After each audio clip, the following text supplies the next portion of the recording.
好多人以為咧催眠治療就係要翻去童年揾啲乜嘢嘅創傷，但其實我哋潛意識並唔係一本舊嘅相簿。有個女仔咧第一次嚟揾我啦，佢就問啦，Kenji Sir啊，我咧係咪一定要揾出童年有啲嘅問題㗎？我就問佢啦，你而家最困惑嘅係啲乜嘢啊？佢答我總係覺得自己唔夠好，雖然工作好似做得幾好啦，但其他人稱讚佢嘅時候，佢嘅第一反應就係好彩啫。佢一直都好想知道啦，到底係邊一件嘅童年事情令到佢變成而家咁樣。但催眠治療開始之後，佢冇睇到童年，反而睇到一個未來嘅畫面。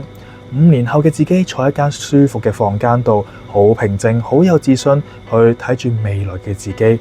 突然間喊咗，因為佢第一次發現啦，原來自己一直追求嘅並唔係完美，而係可以成為一個接納自己嘅自己。好多人誤會催眠治療，以為一定要刮出一個根源，但大腦嘅改變唔單止係嚟自過去，亦都嚟自新嘅經驗、新嘅想法、新嘅情緒連結。所以催眠治療可以探索嘅唔係過去記憶，亦都可以連結翻你想成為嘅未來。過去會影響現在，但未來嘅想象同樣可以影響現在。當你嘅大腦開始睇見另一個可能嘅自己，佢就開始有機會建立新嘅方向。所以理解潛意識並唔係讓我哋活在過去，而係可以令我哋重新設計未來。